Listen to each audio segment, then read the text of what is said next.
Am fost întrebată de ce vorbesc tot timpul de psoriazis dacă eu am de fapt spondilită anchilozantă. De ce să nu vorbesc dacă avem rezultate? Eu am avut zona zoster. Acum am spondilită anchilozantă și ai avea-o toată viața mea. Îi musai să suplimentez. Altfel trebuie să iau injecția biologică. Este tot o boală autoimună, exact ca și psoriazisul, lupusul, scleroza multiplă, toate bolile astea care ne devastează. În loc să iei injecția biologică, înainte de fapt, încearcă natura. Dacă nu te ajută, oricum poți să ajungi și la injecția biologică.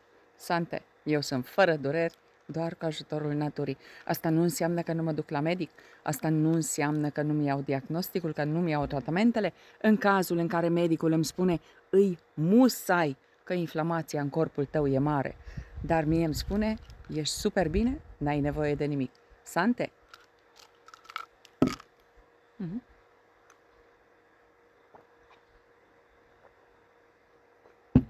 Vă așteptăm.